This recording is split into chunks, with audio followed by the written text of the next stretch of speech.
Shalom, saudara-saudari yang diberkati oleh Tuhan Yesus Kristus. Berjumpa lagi dalam Renungan Harian PMK Kataros, edisi 14 Agustus 2026. Firman Tuhan hari ini terambil dari Ibrani 12 ayat 1 dengan judul renungan Lepaskan Beban, Kejar Garis Akhir. Nas firman Tuhan hari ini, karena kita mempunyai banyak saksi bagaikan awan yang mengelilingi kita, marilah kita menanggalkan semua beban dan dosa yang begitu merintangi kita dan berlomba dengan tekun dalam perlombaan yang diwajibkan bagi kita. Hidup sebagai orang percaya sering digambarkan seperti lomba panjang, bukan lari cepat yang segera berakhir. Ada masa penuh semangat, saat doa terasa hidup dan pelayanan terasa ringan. Namun, ada pula masa lelah, jenuh, bahkan ingin menyerah. Seringkali bukan musuh dari luar yang membuat kita jatuh, melainkan beban yang diam-diam kita bawa sendiri.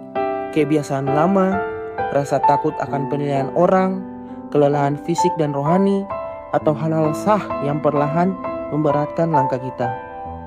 Penulis kitab Ibrani mengajak kita berhenti sejenak, menyadari beban itu, lalu melangkah kembali dengan lebih ringan dan tekun. Ibrani 12 dibuka dengan kata penghubung karena itu, yang mengaitkannya langsung dengan pasal sebelumnya, yaitu daftar panjang tokoh-tokoh iman dalam Ibrani 11, seperti Habel, Nuh, Abraham, Sarah, dan lain-lain. Mereka disebut sebagai awan saksi, bukan karena sedang mengawasi kita layaknya penonton pasif, melainkan karena hidup mereka menjadi bukti nyata bahwa iman kepada Allah sanggup bertahan menghadapi ujian, penolakan, bahkan penderitaan berat. Penulis kitab Ibrani lalu memakai dua istilah penting, beban dan dosa yang begitu merintangi.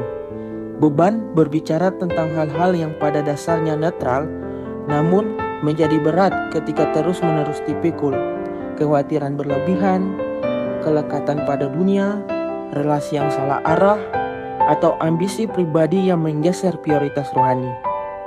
Sedangkan dosa yang merintangi lebih spesifik, menunjuk pada sesuatu yang lebih jelas menyimpang dari jalan Tuhan dan menjerat langkah kita berulang kali. Kata berlomba dengan tekun dalam bahasa Yunani aslinya memakai istilah dunia atletik, menggambarkan seorang pelari yang tidak menyerah meski tubuhnya lelah, sebab ia tahu bahwa kemana ia berlari dan siapa yang menantinya di garis akhir, yaitu Yesus sendiri, sang pemimpin dan penyempurna iman yang disebut pada ayat berikutnya. Saudara, mari sejenak berhenti dan bertanya jujur pada diri sendiri. Beban apa yang selama ini diam-diam kamu bawa di tengah kesibukan kuliah dan pelayanan? Mungkin rasa lelah yang disimpan sendiri, kebiasaan yang kamu tahu salah tapi terus kamu ulangi, atau perbandingan diri dengan orang lain yang membuatmu minder. Jangan biarkan itu terus kamu pikul. Beranikan diri untuk menanggalkan hari ini lewat doa yang jujur, lewat pengakuan kepada Tuhan. Ingatlah, kamu tidak berlari sendirian. Ada komunitas pelayanan, dan yang terpenting ada Yesus yang menuntunmu. Jadi, jangan berhenti di tengah jalan hanya karena lelah. Bangkitlah, tanggalkan bebanmu, dan larilah kembali dengan tekun, sebab garis akhir yang menanti jauh lebih berharga daripada kelelahan hari ini.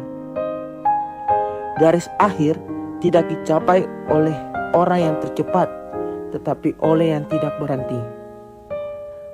Demikian renungan hari ini. Tuhan Yesus memberkati. Shalom.